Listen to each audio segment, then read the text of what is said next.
Hey Internet, it's RJ. Welcome back. Thanks for tuning into the show today. Now today is Sunday, so you know what that means. We're going around the net with all the news you can use in the week that was in credit and finance. So on the docket for today, we're fully loaded. We've got Discover and their 5X categories out. We have the story of the week, which is probably American Airlines and Citi committing, dropping Barclays for good. We're talking Delta Airlines and upgrades. And we've got a very interesting story where the credit card companies could be holding back information that is hurting your credit score despite you making your payments on time. That's what we'll close with. So, of course, if any of that sounds interesting to you, go ahead, press the subscribe button, and let's get to work.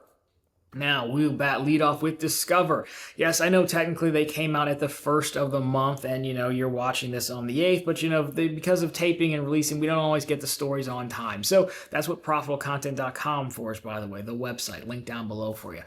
So anyhow, Discover's out with their Q1 2025 categories, and this time we are going with 3. We have home improvement stores, dining, and streaming, or, they put the word select in front of those, right? But those are going to be your categories. But I don't think they're bad by any means. I do like the level of variety there. So I think there is something for everyone. If nothing else, I can buy my Lowe's gift cards and just buy what I need in the spring or summer, or just buy it early and leave it in the shed or whatever until I actually need it. So there are options. Those are your categories. Of course, Chase categories will be the following week, and then we'll have a much better understanding of what our, Q1 looks like and what the overlap or lack thereof is. So anyhow, the story of the week, not even going to make you wait. The story of the week is something we talked about earlier in the year, maybe a month or two ago. That is Citi and American Airlines. Everyone always wants Citi to be the exclusive issuer and become a transfer partner of American. They were for a little bit, but it was more of a promo type deal. But the American Airlines card portfolio was split between Citi and Barclays. It was because American had bought somebody that Barclays originally issued the cards for, so they ended up split, very similar to how, Marriott cards were split between Chase and Amex, which is like a weird frenemy type deal. Well, anyhow, that is no more because we have a press release saying that it is going to be official and Citi has bought out Barclays, their portfolio, and now Citi will be the exclusive issuer of American Airlines. And I must say, as much as I make fun of press releases, this is a good press release because they put bullet points up top of the things that you want to know. And it's not buried in a bunch of, let's say, nice things about one another. So, Citi to become the exclusive issuer of American or AA Advantage co-branded card portfolio in the U.S. I believe it's going to be by 2026. 10-year agreement expected to expand loyalty and rewards offerings to AA Advantage members and Citi-branded card members in the future. And combined Citi AA Advantage card portfolio projected to drive incremental value for both companies. Well, I mean, that last line's a throwaway, right? Like, what were they supposed to say? Hey, we think we're actually going to suck more because of this, but we did it anyways, right? Not going to happen. So what happens to the Barclays card? Well, they did cover that too. So Citi reached an agreement to acquire the Barclays American Airlines co-branded card portfolio and will begin transitioning card members to the Citi portfolio in 2026. Barclays card members will continue to experience the same benefits they do today. More information about the transition will be made available in the coming months. The attractive card member base size and strength of the combined portfolio are poised to help accelerate growth for Citi's branded cards. So I guess they did include some nonsense, but it's fine. It's better than the press releases we had last week. So there you go. It's officially happening. Now, they got the deal done, so, we'll have to see what really comes of it, right? Will Citi take off? I mean, they're going to bring them over to the Citi portfolio, but will they leave those as actual products, or will they just start converting them to the closest match? Will Citi make new cards to fill out the lineup? Because again, the pricing tier, is kind of split. Is where like you take something like United and they've got like 4 or 5 cards from $0 up to like $600. The American Airlines ones with the prices being split, they're bringing in over them to the top mid tiers of them. They have the top tier and the executive, but anyways, they could match them up, leave them, make new ones. We don't really know yet. The future tease is obviously like, hey, we're probably going to do another quick credit card refresh, I would imagine, over time. And then the big thing that everyone wants is, will Citi become a transfer partner? In the original article, when we did this a while back, Citi had the chance to become a transfer partner, but I don't think they wanted to. They didn't think it was worth it. But now I got to imagine if you're doing the exclusive and you're bringing the port over, yes, the answer is they're probably going to become a transfer partner. It wouldn't make sense to do this, because that, again, being a transfer partner now makes Citi cards probably that much more valuable to a new set of folks, right? Because it's entirely possible you have the executive card, right? And that's the only Citi card you have. But now if I'm a transfer partner, well, if I was ignoring the double cash and the custom cash, or even the Strata cards, it makes it that much more valuable to potentially have those and earn thank you points. So this is a long time coming, long overdue, my opinion. As for Barclays will be just fine. And Barclays has clearly taken the route of like, hey, we'll take whoever's left and just go with mass customer acquisition from brands. So I think that's fine. So get excited. Let me know down below, you American Flyers, what you want to see, what you hope to see. If you're with Barclays now, like, how do you feel about it? I'd love to get your thoughts on all of it. But again, is when the Delta Amex thing came out, everyone realized how much money they were making off those, in the billions. I think it made this a no-brainer for Citi and American too, I would imagine. So there you go. That is the headline, but we're not done yet. And I gave you the headline in the beginning, because if you don't like American and you're thinking life would be easier on Delta, especially if you got status, well, think again, because Delta is actually in the news from the points guys saying it's actually harder to get upgrades, because upgraded seats like first class and business class are just being sold to regular people without, status and points and things like that. So we take a look at it. The interesting thing is that Delta is saying, like, hey, they found that elite status upgrades are harder to come by. And then the reason, Delta Airlines recently released a head-turning statistic according to the points guy. 15 years ago, just 12% of passengers sitting in domestic first-class cabins actually paid for the ticket from the executives. Now, it's very different, and about 75% of first-class passengers pay for tickets outright. What they basically said is a while, years and years ago, it was way more expensive, as you could imagine. But now they've brought it down to maybe it's like 2.5 times the cost, something like that. As where before it was much higher. And as a result, the price compression has had people just say, hey, look, I'm going to just pay for it.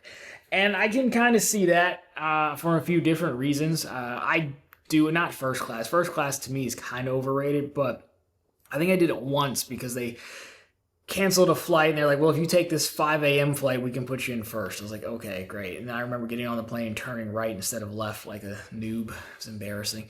But anyhow, like, I will go a punch up to Comfort Plus, because like if you're going like, main cabin, the one where you pick your seat, it's not that much more to go to Comfort Plus on Delta. And then I wouldn't say it's a justification, but then, if you've got stuff to do, you can open your 16-inch MacBook Pro and use it on your lap and get stuff done if you need to, or just not be cramped and not have to fight over backspace. You put in, the extra money versus the extra convenience. I do think it ends up becoming worth it. So I can see the price compression there. But the main part of the story is, on one hand, you've got all these folks earning medallions, especially when we get towards the end of the year. You see a lot of posts on Reddit and places like that, people saying, hey, I'm almost at medallion, or whatever level they're going to be at. Do I need to do another mileage run or dollar run now, basically?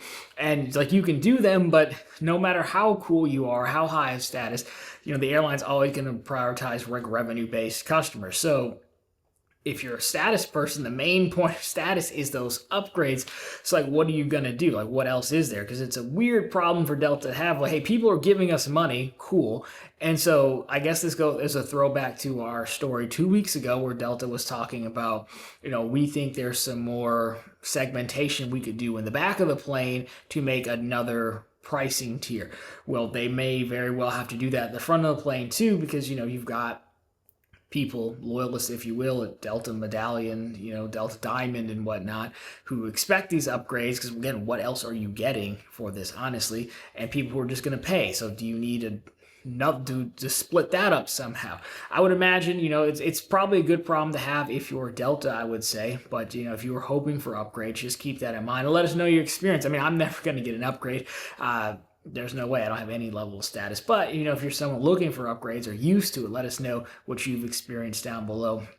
That is a little bit interesting, but I do find it somewhat relatable. Now, if you're not going anywhere, you may want to buy a house or just pay your rent.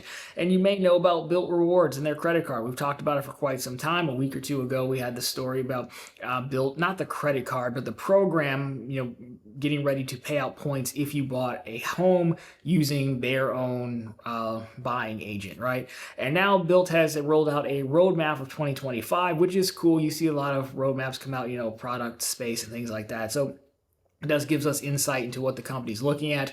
So their roadmap, we pulled out some excerpts for it. So here we go, and we'll talk about the credit card piece. So this is straight from the roadmap press release. So guidance from industry legends.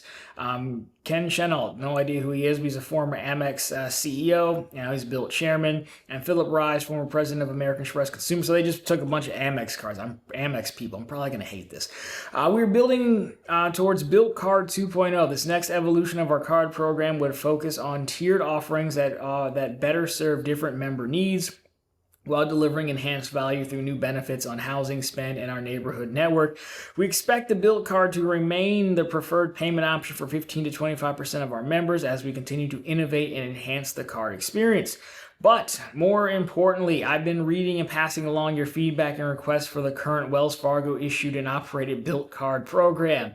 We know you want more premium offerings and also ways to earn points on your mortgage payments. Interesting. We also hear the challenges many of you have had with approval rates, credit line sizes, and the need for core tech features like authorized users, pay over time, and auto pay integrations. Some of you have mentioned that your credit limits are too low to cover more than a month or two of rent, leaving little room to take full advantage of the card's benefits. Especially considering the average FICO of these members is above 750, we hear you loud and clear. These are all things that require support from our issuing bank partner, and we're actively working on solutions. Okay, we'll take the bottom part first. I believe Wells Fargo just got put on notice. That is probably the nicest way you could say, hey, it's not our fault. I keep telling them you want more stuff, and the stuff you're asking for actually isn't unreasonable. I actually didn't know that you couldn't do authorized users. The lower credit limit doesn't surprise me too much, but a lot of this stuff is table stakes for a credit card, so yeah, if you're Wells Fargo, it puts Wells Fargo in a precarious situation because it had to be a few months ago now, like summertime, maybe even early spring, when the Wells Fargo rumors came out that they were losing a ton of money, millions of dollars on this partnership. So if you're Wells Fargo, you're like, hey, wait a minute here. We don't want to do all this extra stuff. They're like, hey, our people need it. We can't even pay rent. Now, they said put a few months of rent on there, which is slightly contradicts that story, because the point of Wells Fargo losing money is part of it was because no one was, I don't say no one, but many were not carrying a balance and paying interest, which makes sense with the rent because historically you write a check and you're done with it, so you usually have that money budgeted or set aside. So I think they're trying to say, hey, we have some things ready to go for this card, but at the same time we need Wells Fargo to play ball as a partner. That's very interesting because, as we've said, I do think there's different ways that those guys can partner and make this work for both sides. Focusing on like, hey, we know you want to pay your mortgage, and I think that's probably maybe the best tie-in for Wells Fargo. Right, originate with Wells Fargo, use the BILT agent. You can pay it with your BILT card or something. There's probably a way to do it. It's going to be hard because, again, if you sell the loans, I think you just start getting into like disclosing stuff on an investor and you're letting people pay debt with debt.